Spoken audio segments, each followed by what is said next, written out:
Okay, so you know how we like to take your sources and really get into them and figure out what's important? Yeah. Well, this time you send us down a pretty interesting historical path. Yeah. We're going to be diving into the story of Maharaja Ranjit Singh. And the crazy thing is, he was voted the greatest leader in history in this BBC World Histories magazine poll. Wow. And it wasn't like a small thing either. 20 history scholars nominated different leaders, and then 5,000 readers voted. Yeah, that's quite an endorsement, isn't it? It really is. It really is. So for you, the listener, the purpose of this deep dive is to really break down the important parts of Ranjit Singh's leadership and see if we can find anything that could be useful to us today, even though the world has changed a lot since the 1800s. Yeah. So we're going to explore how he came to power in a really divided Punjab, what made the Sikh Empire special during his reign. So we'll look at things like their military innovations, their really cool culture, and their surprisingly forward-thinking government. Uh-huh. And then we'll look at the legacy he left behind. Yeah, and here's something that might really grab your attention, especially if you are, let's say, in the tech world or dealing with the complexities of agile environments. Okay. One of the sources you share, an article from Superpower School, actually directly compares Ranjit Singh's leadership style to modern agile methods. Wow. So this isn't just about history. There are things we can learn here that might relate to what you're going through right now. Interesting. And for those aha moments that we all love, get ready. We're going to be looking at signs that show there were surprisingly high literacy rates in his empire Okay. and a level of empowerment for women that was really unusual for the time. So, like, how did all this happen? Right. So to really understand how amazing Ranjit Singh's achievements were, Yeah. we have to look at the time he lived. He was born in 1780 in Punjab, but back then it was a bunch of independent Mizzles or Sikh states always fighting with each other for power. Okay. It's important to remember there were also lots of Muslims and Hindus living there too. Yeah. So think of Punjab at that time like a complicated mix of these different groups, each with their own friends and enemies. Got it. To become a unifying force in such a divided and often dangerous place was a huge accomplishment. Yeah, and he came out on top even after going through some tough times early in life. He lost an eye to smallpox when he was a kid, which would be hard in any time, let alone the late 1700s. Yeah. But by 17, he was already working to bring these different territories together using a mix of smart alliances and when he had some decisive military action. You can really see his strategic brilliance in those early years when he captured Amritsar in 1802 at only 22 years old. That's seen as the real start of a unified Punjab under his rule. Mm-hmm. But it wasn't just about military power.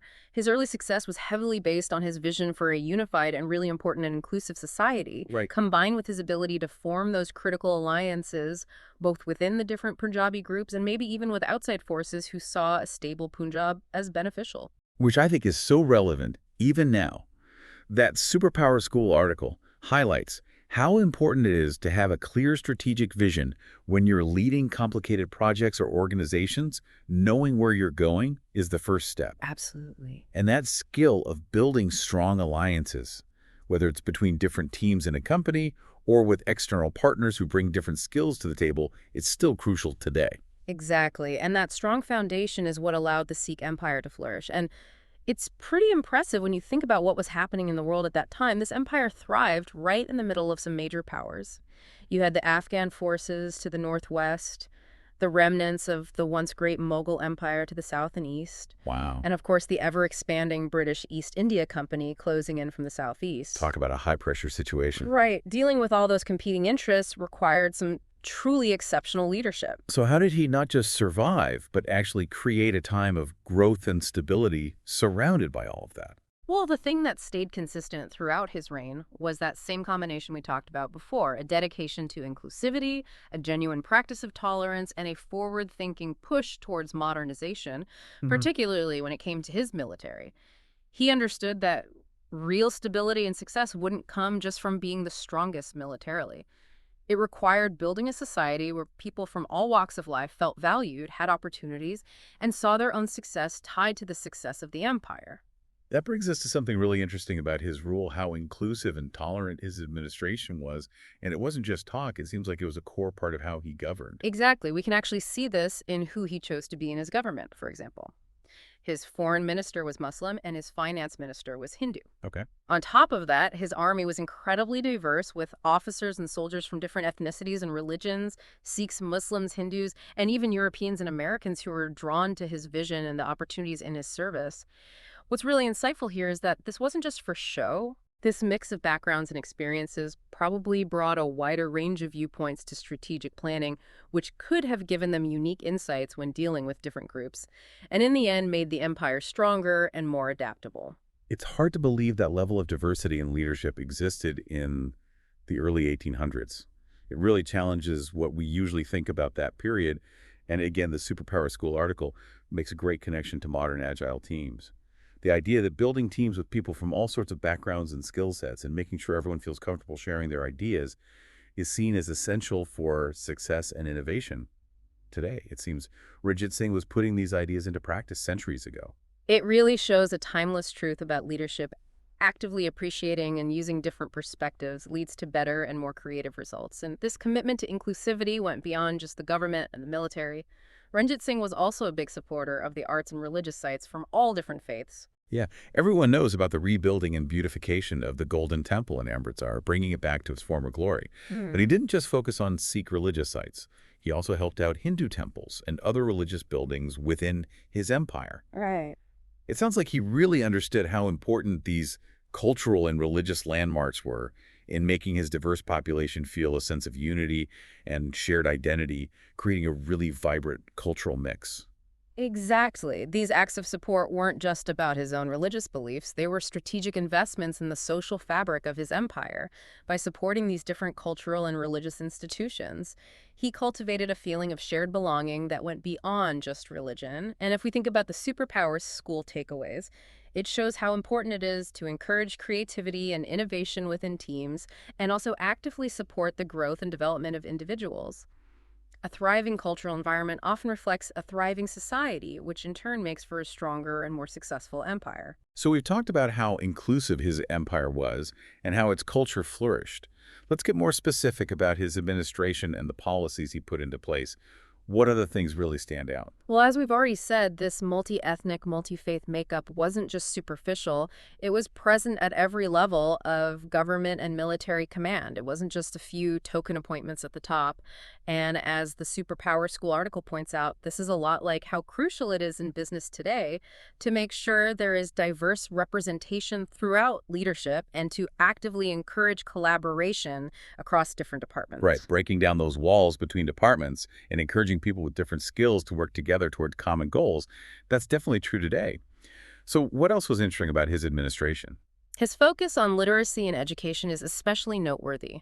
He understood that a well-educated population was key to societal progress, and the evidence suggests that Punjab, under his rule, achieved incredibly high literacy rates for the time, possibly even better than some areas today. Wow, that's really surprising for the early 1800s. How did he manage to achieve such widespread literacy?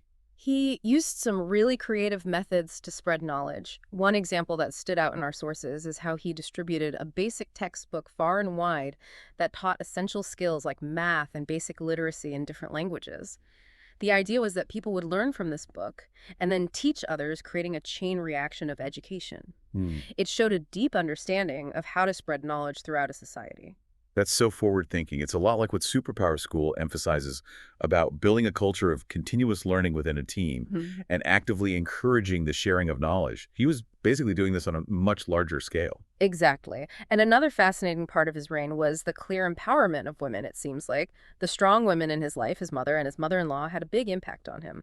And this appears to have influenced policies that encouraged women to become literate and more broadly empowered them within society, which was pretty progressive and unusual for that period. So it wasn't just about giving them access to education. It was about creating an environment where women could fully participate in society. Right. It seems like his vision was way ahead of its time in that area, too. And again, there are clear parallels to today, the importance of promoting gender equality in teams and creating policies that support everyone in an organization. Absolutely. Now, when we look at his lasting impact, one of the most important things he did was leave behind a unified Punjab. When Maharaja Ranjit Singh died in 1839, He left a very different Punjab than the one he inherited, which was fragmented and full of conflict. Yeah. Just the fact that he was able to unite it is a testament to his leadership. But sadly, that unity didn't last very long after his death, did it? Unfortunately, no. His death led to fights over who would take his place, and with the British becoming more and more interested in the region, the Sikh Empire eventually fell apart and was taken over by the British. It's a sad reminder that it's not enough to just achieve success. You also have to create the conditions for sustainable leadership and set clear long-term goals, as emphasized by Superpower School, making sure that the systems you put in place can survive changes in leadership. And the story of his successor, Duleep Singh, the last Maharaja, is really a tragic one. He was taken from his throne by the British when he was just a boy and forced to live in Britain. It's a heartbreaking story, even though he was treated with some kindness in British society. His life in exile was marked by a sense of not belonging and a deep separation from his homeland and his culture. It really highlights how fragile power can be and how important it is to not just gain power, but to make sure it continues through things like succession planning and building a lasting legacy that goes beyond just one person. It's interesting that even though the empire eventually fell, some of the progressive values that Ranjit Singh championed seem to have stayed within his family. I remember reading that one of his granddaughters became a suffragette in Britain fighting for women's right to vote. Yeah, that's a really remarkable and telling detail. It suggests that the ideas of progressive thinking and a dedication to equality, whether taught directly or indirectly, continued to have an impact within his family. And we can't forget the physical objects that remain as strong symbols of his rule treasures, like the Koh-i-Noor diamond, now part of the British crown jewels, Wow. and his impressive golden throne, which is kept in the Victoria and Albert Museum in London. Those objects, even though they're now far away from Punjab, still serve as powerful reminders of his power, his wealth, and how grand his empire was. Absolutely. And if we think about it in today's terms, the Superpower School article connects us to the idea of celebrating team successes and holding on to the history and culture of a team, those tangible and intangible things that give a sense of shared history and accomplishment. So as we wrap up this deep dive, we've seen how Maharaja Ranjit Singh earned his title as the greatest leader in history in that BBC poll through a really impressive combination of things. He skillfully brought together a divided region.